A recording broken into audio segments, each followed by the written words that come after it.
Ça tourne? Pardon.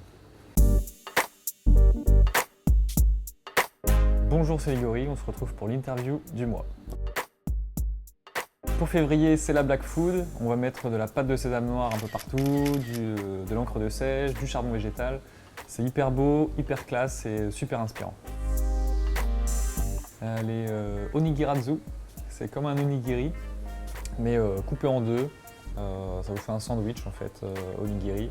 C'est très graphique, très coloré, donc parfait pour les réseaux. Alors je vous conseille de manger des endives, du céleri, des poireaux. Moi ce que j'adore, c'est de faire une petite tombée de poireaux, un peu crémée, puis légèrement vanillée, c'est vraiment super bon. Alors, les kiwis sont super en ce moment, les clémentines aussi. Et généralement, tous les agrumes, on est en plein dedans, donc mangez-en.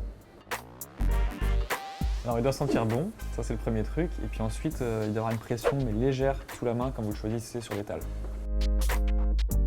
Ce que j'adore rajouter, c'est des petits pickles de légumes variés, carottes, oignons, cornichons forcément. Tout ça, en plus, ce petit côté vinaigré avec la raclette, c'est vraiment super bon. Alors le premier truc, c'est forcément de tamiser la farine, donc utiliser de la farine fluide. Et surtout, après, c'est de mettre le lait en dernier, pour éviter les grumeaux. Alors Saint-Valentin approche, moi ce que je vais vous conseiller comme association ultime, ça va être une association framboise et litchi. Vous verrez, c'est une vraie tuerie et ça plaira à la personne que vous aimez. Là pour le coup c'est beaucoup moins romantique, j'ai enfin goûté le durian, ce fruit thaïlandais qui a une odeur vraiment ignoble.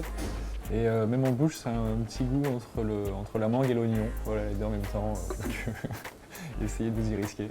N'hésitez pas à nous poser vos questions sur les actus, sur la food, sinon on se retrouve pour une prochaine interview sur Cuisine AZ. À la prochaine.